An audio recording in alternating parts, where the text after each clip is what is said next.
Bonjour, alors aujourd'hui une vidéo sur la loi de Wien. Alors Wien, pour les gens qui parlent allemand, W-I-E, et ceux qui ne parlent pas allemand non plus. Mais bon, ça se prononce Wien. Donc c'est un chapitre qui est classé dans le rayonnement solaire, d'accord. En fin de compte, ça va reprendre une notion qu'on a vue en seconde, qui est la relation entre un corps chauffé, donc qui émet un rayonnement, donc un corps chauffé qui émet un rayonnement, donc c'est-à-dire une longueur d'onde, et la température. Donc on va essayer de trouver une relation entre la température et la longueur d'onde d'émission du corps qui est chauffé. Alors pour ça, il va falloir se souvenir de notions qu'on a vues en seconde, qui sont liées au spectre, qui est donc tout d'abord au niveau de la lumière, qu'il existe deux types de lumière. Une lumière dite monochromatique, donc qui est composée d'une longueur d'onde, d'accord, et d'une lumière dite polychromatique, qui est donc comme poly, P-E-O-L-Y, hein, qui veut dire plusieurs, et donc composée de plusieurs longueurs d'onde. Une longueur d'onde, c'est quoi? Une longueur d'onde, c'est la distance parcourue par l'onde pendant une période. Alors, on a choisi de répertorier, en fin de compte, tous les rayonnements qui existent sur la planète et dans l'univers, les classer, donc il fallait trouver une grandeur physique, on les a donc classés, comme c'est des ondes électromagnétiques, ces rayonnements, on les a classés par une grandeur physique qui s'appelle la longueur d'onde.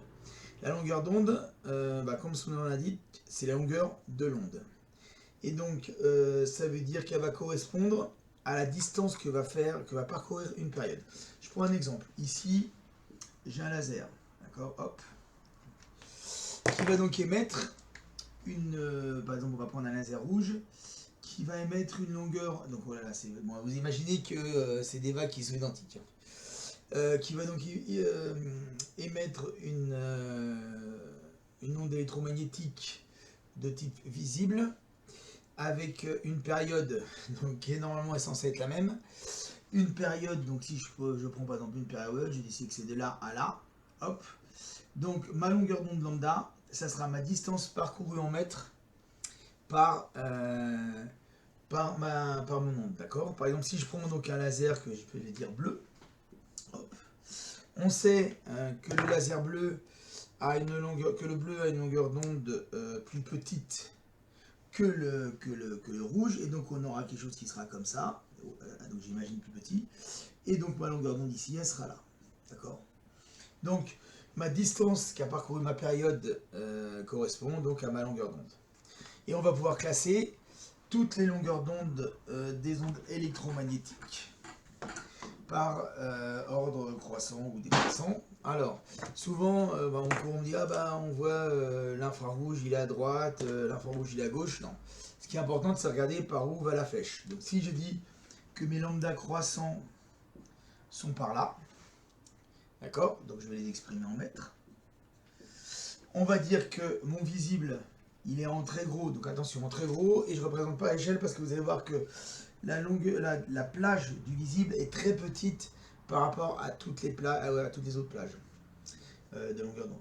Donc entre 400, là c'est plus petit, et 800, et c'est des nanomètres. D'accord. Donc ici on aura donc le violet, ici on aura donc le rouge. Alors j'ai un moyen facile pour souvenir où est-ce qu'on place l'infrarouge et où on place l'ultraviolet. Si j'ai le rouge ici, je ne vais pas mettre l'infrarouge de ce côté-là. Donc ça voudra dire que toutes les longueurs d'onde qui seront supérieures à 800 nanomètres, ça sera des infrarouges. Toutes les longueurs d'onde qui seront inférieures à 400, ça sera donc des ultraviolets. D'accord. Alors, vous pouvez faire un peu l'analogie, comme on avait vu avec le son, entre le son, la plage de l'audible, l'infrason et l'ultrason. Alors, sachant que, attention, quand on a décidé d'utiliser ces termes-là avec l'ultrason, c'était avec les fréquences. Hein. Là, nous sommes avec les longueurs d'onde. Donc, si vous voulez être indicatif, donc si par exemple je vais par là-bas, je vais avoir les micro-ondes, normal, hein, parce que là, ici, plus on va aller vers le micro, donc le nano, comme j'augmente, je vais aller vers le micro. Et par là-bas, je vais aller vers les rayons X et rayons gamma. D'accord.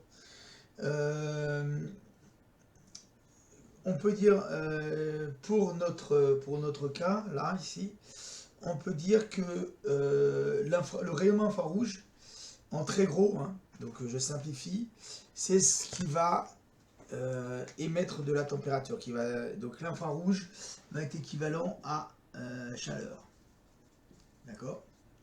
Ici, ça va être visible. D'accord. Donc en très gros, ça va vous permettre de pouvoir comprendre ce qui se passe lorsqu'on chauffe un corps. C'est que si j'émets des infrarouges, bah, comme ils ne sont pas visibles, vu que tout ce qui est visible, ça s'arrête là, tout ce qui va être là, je ne le verrai pas, mais ça va être chaud. D'accord? Si j'ai un sentiment de chaleur, je vais donc avoir ici, comment ça s'appelle, chaud, mais je ne vais pas émettre de lumière. D'accord?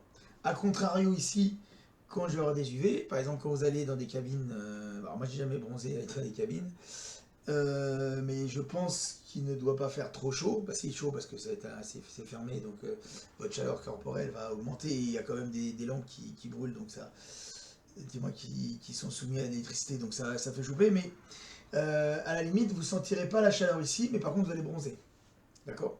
Donc c'est à dire qu'on peut bronzer sous une lampe à bronzer, sans avoir ces sentiments de chaleur, alors que ici, vous mettez derrière une vitre qui a un très bon filtre à UV, bah vous allez être rouge comme une pivoine parce que la chaleur vous allez la sentir, mais par contre vous ne bronzerez pas, ou très peu. D'accord?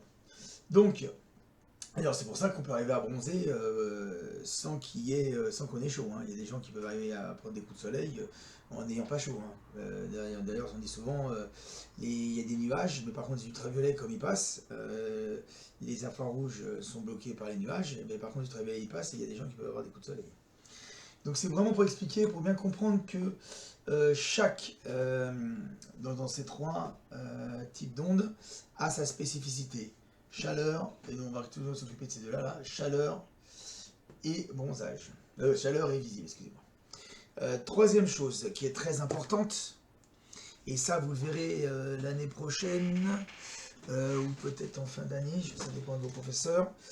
On a en physique notre ami Planck qui a déterminé que l'énergie était égale à H nu. Donc nu, c'est aussi une autre façon d'exprimer la fréquence. Donc ça, c'est la fréquence de l'onde. Ça, c'est H, la constante de Planck. Et on a déterminé que l'énergie transportée par une onde, ou l'énergie générée par une onde, était liée à sa fréquence. Et bien sûr, sa fréquence, ici, elle est égale à C, la vitesse de la lumière, divisée par lambda. D'accord? Donc ça nous donne tout simplement que l'énergie, on peut l'avoir facilement comme ça. D'accord? En fonction de la longueur d'onde et l'énergie. Et on s'aperçoit quoi? Que le lambda, ici, là, qui correspond au lambda là, est en dénominateur. Donc on en déduit donc que plus, donc et là c'est vraiment très important, et on va l'expliquer dans la loi de vie, mais c'est expliqué par la formule là, plus ma longueur d'onde diminue, plus, donc ça implique que mon énergie augmente. D'accord? Si j'ai une diminution de longueur d'onde, mon énergie augmente. Ça veut dire que plus je vais aller dans le visible, ou plus je vais aller de l'infrarouge vers l'ultraviolet, et bien plus ma quantité d'énergie transportée ou émise va être importante. Ça, on va bien s'en souvenir. Ce qui explique tout simplement par exemple, une flamme rouge, ici rouge, est moins chaude qu'une flamme bleue. D'accord? Ou blanche. D'accord? Bleue ou blanche. D'accord? Donc tout ça, c'est lié à cette formule-là. D'accord? Et que l'énergie dépend de l'inverse de la longueur d'onde. Donc plus il y en a une qui diminue, plus l'autre augmente. Voilà. Donc partant de ça, on va s'attaquer à la loi de Wien. Alors, notre ami Wien a mis en évidence un phénomène. Et alors, il y en a qui expliquent la loi de Wien par des ampoules. Alors, c'est bien explicatif, mais moi je vais passer avec un morceau de ferraille. Alors, mon morceau de ferraille, il est à température ambiante. D'accord? Hop, donc je prends une barre de fer quelconque. Si je la regarde avec une caméra thermique, elle va émettre un certain rayonnement Donc elle peut être à une certaine température. Donc si elle a une certaine température, on aura donc une courbe. Donc je vais faire une grande courbe comme ça ici.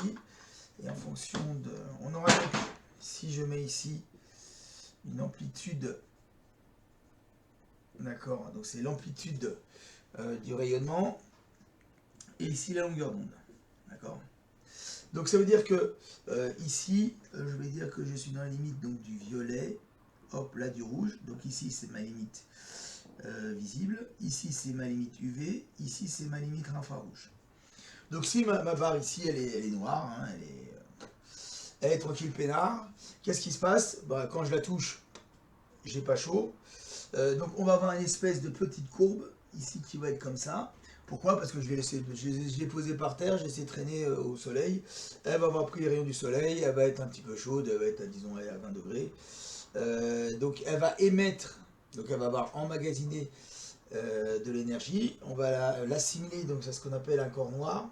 Donc c'est un corps idéal qui permet d'expliquer la loi de Wien, d'accord. Donc ça veut dire qu'elle va emmagasiner la chaleur, et donc elle va émettre un rayonnement infrarouge, de type infrarouge, puisque quand je regarde ma barre, elle est toujours noire, elle n'a pas changé de couleur. Donc elle émet pas un rayonnement dans le visible, elle émet un rayonnement dans l'infrarouge, puisqu'elle émet de la chaleur. Je l'ai laissé poser au soleil, là, hop, elle fait par exemple, disons 20 degrés. Qu'est-ce que je décide? Je dis, bah tiens, ma barre, la même barre ici, hop, je la mets dans le barbecue. D'accord, le barbecue, disons que il est à 100 degrés, hein, c'est un gros barbecue. Hein. D'accord. Qu'est-ce qui se passe? Donc mon barbecue, je le mets à 100 degrés. Bah, ma barre, elle est toujours la même couleur. Hein. Quand je la regarde, elle est toujours noire. Par contre, quand je vais la toucher, vu que la chaleur que la ferraille conduit très bien la chaleur, bah, déjà quand je vais la prendre avec des gants. Et de deux, elle va avoir emmagasiné de la chaleur, et donc elle va rayonner quand je vais la sortir du feu. Elle va donc rayonner un rayonnement qu'on va dire infrarouge, mais supérieur à celui qui est lorsqu'elle était qu'au soleil. Donc du coup, on va avoir une courbe, vu que l'amplitude de mon énergie transmise va toujours être dans l'infrarouge, d'accord, puisqu'il n'y a pas des... ça ne, comment ça s'appelle, c'est pas assez chaud pour la rougir. Donc ça veut dire que l'amplitude va être plus importante, d'accord. Mais on va toujours être à zéro, on va toujours être dans de l'infrarouge uniquement, d'accord. Par contre là, je la touche plus à la main, sinon j'ai risque de couiner, ok. Par contre, on s'aperçoit qu'ici, vous voyez, le max, hop, il se déplace, d'accord. Le max ici, qu'on va appeler ici, on verra plus tard, le lambda max. D'accord. Donc son maximum, c'est ma valeur pour laquelle mon amplitude est la maximum, la longueur d'onde pour laquelle mon amplitude est maximum. D'accord. Donc mon lambda max il se déplace, comme vous avez dit, vers les ultraviolets. Mais elle est toujours noire, on la voit toujours pas. Qu'est-ce que je fais? Bah, ma barre de ferraille, hop, je la mets dans un four et je la monte à, je sais pas, alors je vais pas dire de bêtises, 300 degrés. Et ben qu'est-ce qui se passe? Ou allez, en disant 200, bah, on va voir notre morceau de ferraille qui va commencer à être rouge. D'accord. Ça veut dire quoi s'il est rouge? Ça veut dire qu'il émet des rayonnements dans le visible. D'accord. Mais pas que. Parce que si vous mettez votre main, vous allez vous apercevoir que ça va être encore très chaud. Ok. Donc on va voir quoi? On va voir donc ici une combinaison de rayonnement infrarouge avec une température qui est vraiment supérieure et comment ça s'appelle, un rayonnement qui commence à être visible puisque mon morceau de ferraille j'ai rien fait, hein, j'ai juste chauffé, donc il est devenu rouge et donc il commence à émettre dans le visible et on va s'apercevoir que ma courbe ici, bah, elle va être beaucoup plus haute mais elle va se rapprocher du rouge. On va commencer à avoir des radiations dans le rouge, d'accord. Voilà, c'est pas beau ce que je fais. Donc je vais dire que le rouge, je le mets ici, qui c'est encore plus court ici. Hop, ça c'est ultraviolet. Hein. Ultraviolet. Ça c'est violet. D'accord. Donc vous voyez, on commence à tutoyer un peu avec du rouge. Ok, mais mon maximum ici, il est toujours. Donc moi là c'est ma première température. Ça, si on peut dire T1, ça c'était 2, ça c'était 3. Donc T1, T2, T3. Donc il évolue en fonction de la longueur d'onde. Et on s'aperçoit qu'il y a quelques radiations de ma courbe, quelques amplitudes qui sont rouges. D'accord? Là, c'est un rouge qui est un peu sombre. Plus ça va aller, bah, je monte, je continue à descendre, donc à augmenter ma température. Donc là, ici, jusqu'à l'avoir, donc là, je la redessine, comment je peux la dessiner? Là, donc on imagine qu'elle est ici, qu'elle est jaune-rouge. D'accord? Ça veut dire que, ouais, ça veut dire que ma température T4 a vraiment augmenté. Et là, donc, j'émets des radiations qui sont, à la fois... Donc, j'augmente, ce qu'on dit en physique, on dit qu'on va enrichir le spectre en petites longueurs d'onde. Ça veut dire que on va rajouter, donc, si vous vous souvenez bien, le spectre... alors, est-ce que j'ai un spectre ici qui traîne quelque part? Si vous vous souvenez en seconde du spectre des... Comment ça s'appelle? Du spectre d'un corps chaud qu'on chauffe, de spectre continu, vous allez avoir donc là, voilà les spectres lumineux. Vous allez avoir... est-ce que j'en ai un beau ici? Voilà. Donc là, ici, vous voyez. Donc là, bon, alors je vais peut-être mettre un exemple ici. Est-ce que j'ai un exemple dans l'exercice? Donc ça veut dire qu'on va avoir une longueur d'onde qui va être occultée. D'accord? Les petites longueurs d'onde vont être occultées. Non, j'ai pas le cas. Bon, c'est pas grave. Donc ça veut dire que ici ça va être noir. D'accord? Mais plus ça va, plus vous allez gagner en longueur d'onde. Par contre, comme c'est un corps chauffé, c'est un spectre continu qu'on va faire apparaître. Donc du coup, toutes les longueurs d'onde vont arriver. Et vu que maintenant je commence à avoir du rouge, jaune, qui commence à être vraiment très clair, donc du coup, on va commencer à rajouter du jaune et du vert. D'accord? Donc ça veut dire qu'on va avoir tout ce spectre-là. Bon là, ça va être tout noir parce qu'on n'a pas encore ces longueurs d'onde-là. Mais plus on va chauffer, et plus je vais découvrir des longueurs d'onde. Pour aller jusqu'où? Jusqu'à ce que mon métal il soit pratiquement blanc. D'accord? Donc lorsqu'il est blanc, pourquoi? Parce qu'il va avoir... il va être chauffé tellement à haute température que j'aurai une émission avec toutes les longueurs d'onde. D'accord? Et donc dans ce cas-là, il deviendra blanc. Ok? Bien sûr, bah, jusqu'à atteindre la température de fusion, et après, bah, le problème va être vite réglé puisqu'on n'aura plus un solide. Donc du coup, ma courbe ici, elle va se déplacer, donc en augmentant la température à chaque fois, mais le maximum va se déplacer, vous voyez, vers le rayonnement visible pour changer ma couleur de ma barre qui est chauffée. D'accord? Et donc c'est ça, la loi de Wien, c'est ce qui va mettre en évidence ces relations entre la longueur d'onde, d'accord, et la température. Ok? Et donc notre ami Wien a superposé toutes ces courbes, donc je ne vais pas rentrer dans le détail, d'accord? Il a superposé toutes ces courbes et il s'est aperçu, et donc il a mis comment ça s'appelle? Une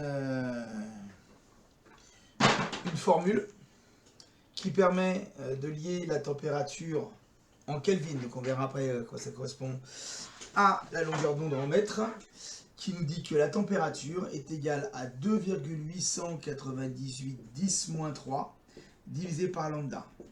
Donc ça c'est en mètres et ça c'est en Kelvin. D'accord?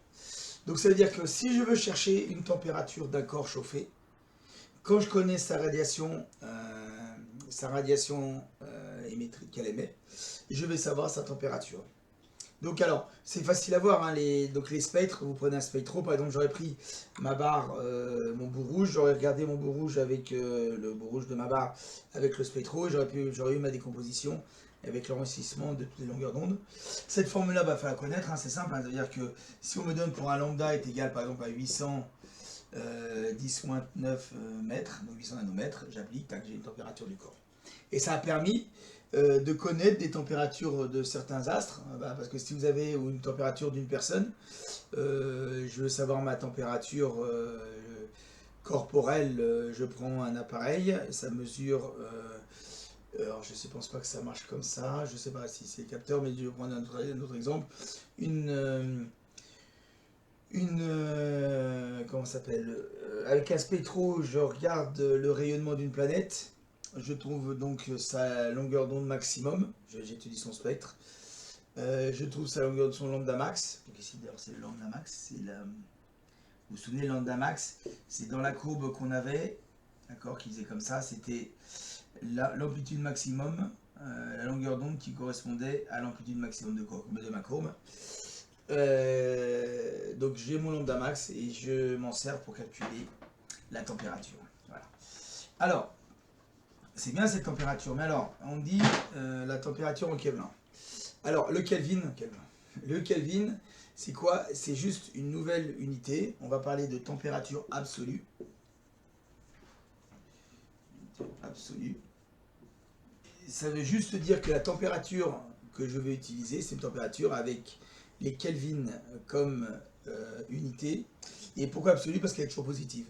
C'est-à-dire que quand je parle de température absolue, c'est que je considère que l'unité, le 0 Kelvin, c'est-à-dire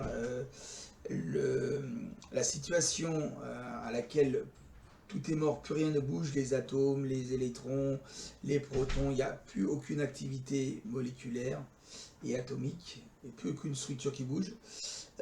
Donc elle est atteinte pour T égale 0 Kelvin. Donc c'est l'origine de toutes mes températures. Et donc du coup, comme c'est l'origine de ma température, c'est là où il n'y a pas rien qui bouge. Donc tout ce qui sera en dessous sera forcément positif. D'accord? C'est pour ça qu'on appelle ça température absolue. C'est donc la température pour laquelle le 0 absolu est pris comme origine, donc pour 0 Kelvin. Et on a donc une règle simple, c'est juste une translation de grandeur physique. La température, lorsqu'elle est exprimée en Kelvin, c'est égal à la température, donc souvent on appelle θ, qui est exprimée en degrés Celsius pour nous, plus 273, d'accord, non, 273,15, mais bon, 273, d'accord. Donc ça veut dire que si je suis à 0 Kelvin, je suis à moins 273 degrés Celsius. Ok. Donc on a fait un peu le tour de la loi de Wien. Il faut juste se souvenir qu'un corps solide, d'accord, là je parle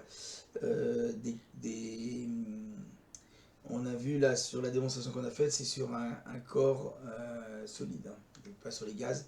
Les gaz, donc ils émettent des spectres de Ray, là on parle de spectre continu. Donc la formule à connaître, c'est celle-ci. Alors pour en venir donc à des spectres, oui exact. Ici,